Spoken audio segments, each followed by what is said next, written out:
Question number 19. The easygoing company limited is considering a new project with initial investment for a product survival. It is estimated that the IRR of project is 16%, having estimated life 5 years. So IRR എന്ന് പറയുന്നത് at the point IRR, present value of cash inflow is equal to present value of cash outflow. Then life 5 years ആണ്. Finance manager studied that project with sensitivity analysis and informed that annual cost to sensitivity തന്നിട്ടുണ്ട്, whereas cost of capital sensitivity തന്നിട്ടുണ്ട്. Okay, so at these points NPV becomes 0. Then other information available: PV ratio, variable cost, annual cash flow. Ignore depreciation on initial investment and impact of taxation. Calculate first one, initial investment of the project. So initial investment നമുക്ക് അറിയില്ല, പക്ഷേ നമുക്ക് annual cash flow അറിയാം, IRR അറിയാം. At the point IRR, present value of cash inflow is equal to cash outflow. So 57,500, 16% for 5 years. Present value കണ്ടുപിടിക്കാം. Okay, so present value എന്ന് പറയുന്നത് 57,500 for 5 years at 16%. അത് ഇൻറ്റു 57,500 ചെയ്യുമ്പോൾ present value of cash inflow കിട്ടും. ഇതാണ് initial cost എന്ന് പറയുന്നത്. So നമുക്ക് ഇനീഷ്യൽ ഇൻവെസ്റ്റ്മെൻറ്റ് കിട്ടി. Second part NPV of the project കണ്ടുപിടിക്കണം. പക്ഷേ നമുക്ക് ഒറിജിനൽ കോസ്റ്റ് ഓഫ് ക്യാപിറ്റൽ അറിയില്ല. So original cost of capital X ആയിട്ട് എടുത്തിട്ട് NPV കണ്ടുപിടിക്കാം. സോ NPV എന്ന് പറയുന്നത് ഈ 16% minus x divided by x ആണ് ഈ 60% കോസ്റ്റ് ഓഫ് ക്യാപിറ്റലിൻ്റെ സെൻസിറ്റിവിറ്റി എന്ന് പറയുന്നത്. സെൻസിറ്റിവിറ്റി എന്ന് പറയുന്നത് പെർസെൻറ്റേജ് ചേഞ്ച് ആണ്. ഓക്കെ, പെർസെൻറ്റേജ് ചേഞ്ച് ആണ്. സോ ഈ 16% minus original cost divided by original cost ആയിരിക്കും ഈ ചേഞ്ച് എന്ന് പറയുന്നത്. ഓക്കെ, സോ അതിൽ നിന്നും നമുക്ക് എക്സ് ഒറിജിനൽ കോസ്റ്റ് 10% ആയിട്ട് കിട്ടും. ഒറിജിനൽ കോസ്റ്റ് 10% ആയിട്ട് കിട്ടും. ഇനി നമ്മൾ ഈ 10%-ൽ NPV കണ്ടുപിടിക്കാം.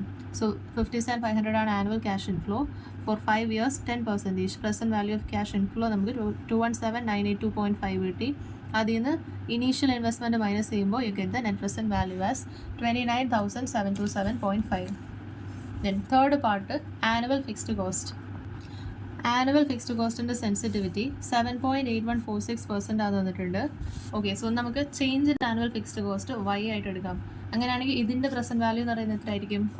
At the rate cost of capital 10% ആണ്. Discount present value annuity factor 3.791. So 3.791 into X ആയിരിക്കും present value change in annual fixed cost. Okay, so 7841.59 ആണ് പ്രസൻറ്റ് വാല്യൂ കിട്ടുന്നത്.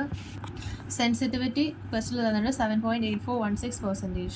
സോ ഒറിജിനൽ കോസ്റ്റ് ഇൻറ്റു ഈ സെൻസിറ്റിവിറ്റി എന്ന് പറയുന്നതാണ് ഈ change എന്ന് പറയുന്നത്. ഫോർമുലയിൽ സബ്സ്റ്റിറ്റ്യൂട്ട് ചെയ്യുമ്പോൾ നമുക്ക് ഒറിജിനൽ കോസ്റ്റ് 1 lakh ആയിട്ട് കിട്ടും. Then fourth part estimated annual unit of sales കണ്ടുപിടിക്കണം. സോ യൂണിറ്റ് ഓഫ് സെയിൽസ് നമുക്ക് കണ്ടുപിടിക്കണം. നമ്മുടെ കയ്യിൽ PV റേഷ്യോ ഉണ്ട്, വേരിയബിൾ കോസ്റ്റ് ഉണ്ട്. So PV ratio plus variable cost ratio 100% ആണ്. അപ്പോൾ PV റേഷ്യോ 70% വന്നിട്ടുണ്ട്. അപ്പോൾ നമുക്ക് വേരിയബിൾ കോസ്റ്റ് റേഷ്യോ കണ്ടുപിടിച്ചൂടെ? 100% മൈനസ് 70%, 30% ആണ് variable cost ratio. Then variable cost ratio തന്നിട്ടുണ്ട്, നമുക്ക് വേരിയബിൾ കോസ്റ്റ് പെർ യൂണിറ്റ് തന്നിട്ടുണ്ട്. സെല്ലിംഗ് പ്രൈസ് പെർ യൂണിറ്റ് എന്ന് പറഞ്ഞാൽ variable cost per unit divided by variable cost ratio. Variable cost 60 divided by variable cost ratio 30% ചെയ്യുമ്പോൾ 200 per unit ആണ് selling price കിട്ടുന്നത്. Then PV ratio എന്ന് പറഞ്ഞാൽ contribution by sales into 100 ആണ്. Annual cash flow plus fixed cost ആണ് contribution. Annual cash flow plus fixed cost divided by sales into 100. PV ratio 70% അറിയാം. Annual cash flow നമുക്ക് 57,500 തന്നിട്ടുണ്ട്. Then fixed cost 1 lakh കണ്ടുപിടിച്ചു. Sales ആണ് നമുക്ക് കണ്ടുപിടിക്കേണ്ടത്. Okay, so ഈ ഫോർമുലയിൽ സബ്സ്റ്റിറ്റ്യൂട്ട് ചെയ്യുമ്പോൾ സെയിൽസ് 2,25,000 കിട്ടും. സെയിൽസ് യൂണിറ്റ്സ് എന്ന് പറയുന്നത് total sales divided by selling price per unit 200. So 1125. So fourth part നമ്മൾ എന്താ ചെയ്ത് ആനുവൽ യൂണിറ്റ് ഓഫ് സെയിൽസ് കണ്ടുപിടിക്കണം. ആനുവൽ യൂണിറ്റ് ഓഫ് സെയിൽസ് എന്ന് പറയുന്നത് total sales minus selling price per unit. Selling price per unit എന്ന് പറഞ്ഞാൽ variable cost per unit divided by variable cost ratio. Variable cost ratio നമുക്ക് അറിയില്ല, പക്ഷേ PV ratio അറിയാം. PV ratio plus variable cost ratio ആണ് 100%. So variable cost ratio 30%. Selling price unit എന്ന് പറഞ്ഞാൽ variable cost per unit divided by variable cost ratio 200 per unit കിട്ടി. ഇനി total sales കണ്ടുപിടിക്കണം. PV റേഷ്യോ എന്ന് പറഞ്ഞാൽ കോൺട്രിബ്യൂഷൻ ബൈ സെയിൽസ് ഇൻറ്റു 100 ആണെന്നറിയാം. Contribution എന്ന് പറഞ്ഞാൽ annual cash flow plus fixed cost. Annual cash flow plus fixed cost ആണ് contribution. അതിൽ നിന്നും സെയിൽസ് കിട്ടി. So sales divided by selling price per unit we got the sales units.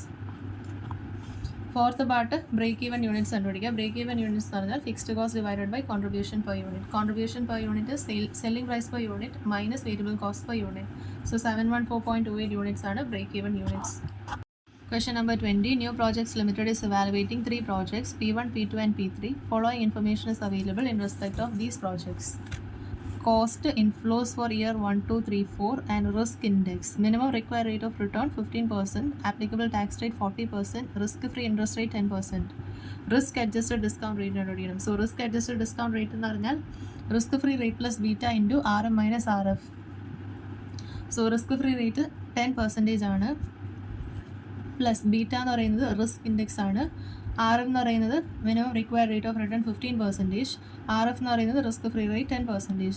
So ആ ഫോർമുലയിൽ substitute ചെയ്യുമ്പോൾ നമുക്ക് റിസ്ക് അഡ്ജസ്റ്റഡ് ഡിസ്കൗണ്ട് റേറ്റ് കിട്ടും. എത്ര? 19%, 15% ആൻഡ് 13% ആയിട്ട് കിട്ടും. ആ റേറ്റ്സിൽ നമ്മൾ NPV കണ്ടുപിടിക്കാം.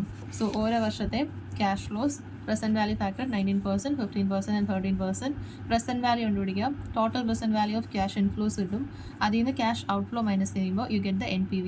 ഏറ്റവും കൂടുതൽ NPV ഏതിനകത്താണ്? പ്രൊജക്ട് 3യിലാണ്. So it should be accepted. Project 3 should be accepted. Question number 21. A firm has investment proposal requiring outlay 80,000. The investment proposal is expected to have 2-year economic life with no salvage value. Okay, 2 years ആണ് life ഉള്ളത്. Initial cost 80,000.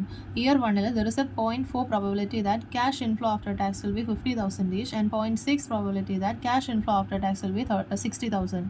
So year 1 രണ്ട് probability ഉണ്ട്. നമുക്ക് decision tree വരയ്ക്കാം. അതാണ് first part ചോദിച്ചിരിക്കുന്നത്. Decision tree വരയ്ക്കാം. Okay, so decision ട്രീയിൽ ഇനീഷ്യൽ ഔട്ട്ഫ്ലോ 80,000 ആണ് സ്പെൻഡ് ചെയ്യുന്നത്. സോ സ്പെൻഡ് ചെയ്തിട്ടുണ്ടെങ്കിൽ there are 2 probabilities. 40% chance that 0.4 probability that 50,000 ആയിരിക്കും cash inflow. Then 0.6 60% chance that cash inflow 60,000 ആയിരിക്കും. 40% 50,000 ആൻഡ് 60% 60,000.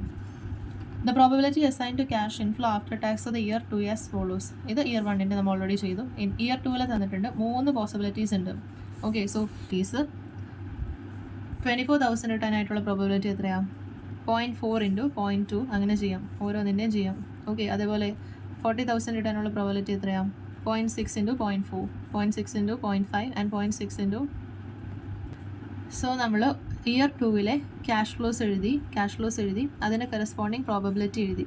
ഓക്കെ, ഇനി 80,000 ഇൻവെസ്റ്റ് ചെയ്തിട്ടുണ്ടെങ്കിൽ 24,000 കിട്ടാനുള്ള പ്രോബബിലിറ്റി എത്രയാണ്? ഇയർ 1 40% ആണെങ്കിൽ കിട്ടും. അപ്പോൾ 0.4 into 0.2.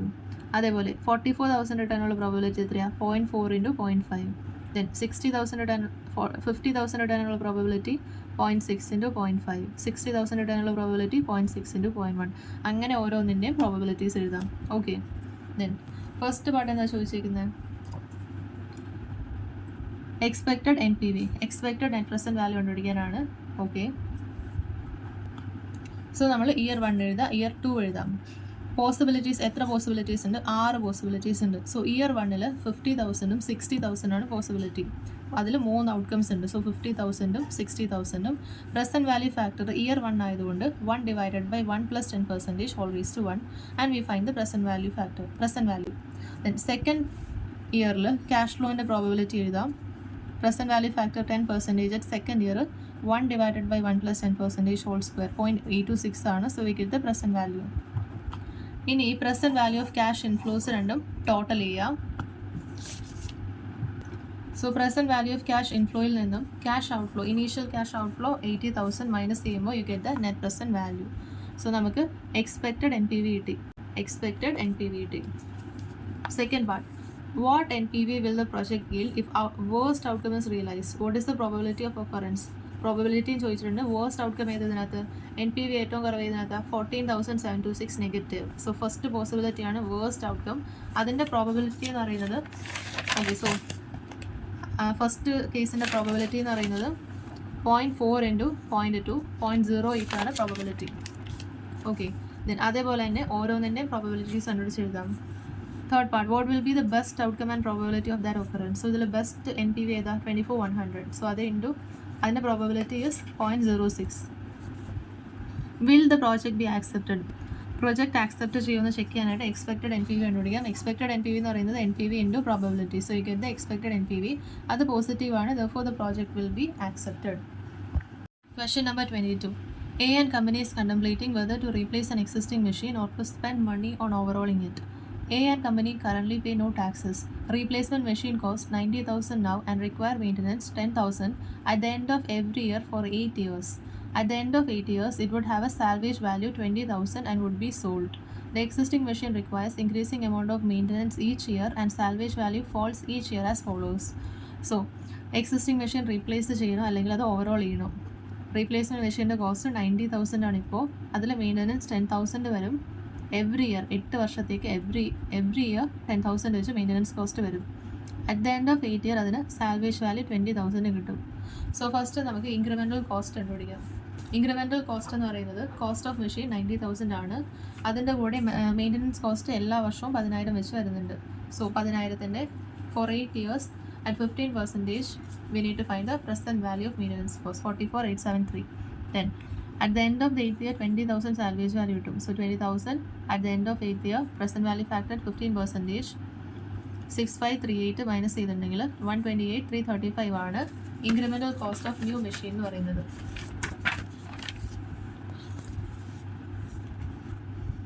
Then year maintenance cost salvage cost വന്നിട്ടുണ്ട്. പ്രസൻറ്റിൽ മെയിൻ്റനൻസ് കോസ്റ്റ് ഇല്ല. സാൽവേജ് വാല്യൂ ഇപ്പോൾ സെല് ചെയ്ത 40,000 കിട്ടും. ഇയർ 1 ആവുകയാണെങ്കിൽ മെയിൻ്റനൻസ് കോസ്റ്റ് 10,000 വരും. സാൽവേജ് വാല്യൂ കിട്ടുന്നത് 25,000 ആയിരിക്കും. അങ്ങനെ കോസ്റ്റ് കൂടുകയാണ്, സാൽവേജ് വാല്യൂ കുറയുവാണ്. ഓപ്പർച്യൂണിറ്റി കോസ്റ്റ് 15% ആണ്. When should the company replace the machine? Present value of annuity for 1 rupee per period for 8 years. 8 ഇയേഴ്സിൻ്റെ ക്യുമുലേറ്റീവ് അറ്റ് 15% 4.4873 ആണ്. At 8th year 0.3269. Okay, so നമ്മൾ first എന്താ ഇൻക്രിമെൻ്റൽ കോസ്റ്റ് കണ്ടുപിടിച്ചു. Cost of മെഷീൻ്റെ കൂടെ maintenance cost എല്ലാ വർഷവും വരുന്നുണ്ട്. അതിൻ്റെ പ്രസൻറ്റ് വാല്യൂ കോസ്റ്റ് ആഡ് ചെയ്യുക. അതിൽ നിന്ന് salvage at the end of 8 year cell ചെയ്യുമ്പോൾ ഒരു വാല്യൂ കിട്ടില്ലേ, അത് നമുക്ക് മൈനസ് ചെയ്യാം. പ്രസൻറ്റ് വാല്യൂ മൈനസ് ചെയ്യുമ്പോൾ you get the incremental cost. ഇനി നമ്മൾ ഒരു വർഷം എത്ര കോസ്റ്റാണ് വരുന്നത്? ഇക്വാലൻ്റ് ആനുവൽ കോസ്റ്റ് കണ്ടുപിടിക്കണം. 8 വർഷത്തെ ഇക്വാലൻ്റ് ആനുവൽ കോസ്റ്റ് കണ്ടുപിടിക്കണം. ഇക്വാലൻ്റ് ആനുവൽ കോസ്റ്റ് എന്ന് പറഞ്ഞാൽ present value of all cash outflows. Present value of all cash outflows divided by present value annuity factor. Annuity factor എടുക്കുമ്പോൾ ക്യുമുലേറ്റീവ് ഫാക്ടറാണ് എടുക്കേണ്ടത്, നമ്മൾ പഠിച്ചു. So 128,335 divided by 15% for 8 years 4.4873. സോ അത് വെച്ച് ഡിവൈഡ് ചെയ്യുമ്പോൾ ഇക്വാലൻ്റ് ആനുവൽ കോസ്റ്റ് 28,600 കിട്ടി. ഇനി നമുക്ക് സ്റ്റേറ്റ്മെൻറ്റ് വരയ്ക്കാം എപ്പോഴാണ് റീപ്ലേസ് ചെയ്യേണ്ടതെന്ന്. First immediate replacement year 0. Year 0യിൽ മെയിൻ്റനൻസ് കോസ്റ്റ് ഒന്നും വരുന്നില്ല. സാൽവേജ് വാല്യൂ 40,000 കിട്ടും. ഇക്വാലൻ്റ് ആനുവൽ കോസ്റ്റ് ശ്രദ്ധിക്കുക, എല്ലാ വർഷവും എടുക്കണം. ഇക്വാലൻ്റ് ആനുവൽ കോസ്റ്റ് ഒക്കെ 28,600 third year 4th year. So 4 വർഷം ഇക്വാലൻ്റ് ആനുവൽ കോസ്റ്റ് വരും. ദെൻ ഇമീഡിയറ്റ്ലി റീപ്ലേസ് ചെയ്യുകയാണെങ്കിൽ സാൽവേജ് വാല്യൂ 40,000 കിട്ടും. So positive 40,000. ഫസ്റ്റ് നമുക്ക് ഓരോ വർഷത്തെയും ക്യാഷ് ഫ്ലോസ് എഴുതാം, എന്നിട്ട് പ്രസൻറ്റ് വാല്യൂ കണ്ടുപിടിക്കാം. ഓക്കെ, ദെൻ ഇയർ 1 ആണെങ്കിൽ മെയിൻ്റനൻസ് കോസ്റ്റ് 10,000 വരും. Salvage value 25,000. So minus 10,000 plus 25,000. Year 2ൽ കോസ്റ്റ് 10,000 പ്ലസ് 20,000. ഫസ്റ്റ് ഇയറിലെ കോസ്റ്റ് വരും, സെക്കൻഡ് ഇയറിലെ കോസ്റ്റ് വരും. ദെൻ സെക്കൻഡ് ഇയറിലെ salvage value 15,000. So minus 10,000 minus 20,000 plus 15,000. Then third year ആകുമ്പോൾ 10,000 പ്ലസ് 20,000 പ്ലസ് 30,000. സോ 3 കോസ്റ്റും വരും. Salvage value at the end of third year 10,000 positive 10,000. Year 4ൽ മെയിൻ്റനൻസ് കോസ്റ്റ് 40,000 ഉണ്ട്. സോ 10,000 പ്ലസ് 20 പ്ലസ് 30 പ്ലസ് 40 ഇത് cost വരും. Then salvage value 0. Salvage value ഒന്നുമില്ല. Okay, so നമ്മൾ cost കൊടുത്തു, സാൽവേജ് വാല്യൂ കൊടുത്തു, ഇക്വാലൻ്റ് ആനുവൽ കോസ്റ്റ് കൊടുത്തു. ഇനി പ്രസൻറ്റ് വാല്യൂ ഫാക്ടർ നമ്മൾ എങ്ങനെ ചെയ്യുന്നത് നോക്കാം. 15% ആണ് discount factor. At 0th year എപ്പോഴും 1 ആയിരിക്കും. ഫസ്റ്റ് ഇയറിൽ 1 ഡിവൈഡഡ് ബൈ 1.1 പ്ലസ് 15%, 1.15 ചെയ്യുമ്പോൾ യു ഗെറ്റ് 8.70. അതായിരിക്കും ഇയർ 1ലെ. ദെൻ ഇയർ 2 വരുമ്പോൾ 1 divided by 1 plus 15% whole square 0.756 ആണ് ഇയർ 2ലെ present value factor. So equivalent annual കോസ്റ്റിനും സെക്കൻഡ് ഇയറിൽ ഇൻകർ ചെയ്ത കോസ്റ്റും സെക്കൻഡ് ഇയറിലെ സാൽവേജ് വാല്യൂവിനും 0.756 ആണ്.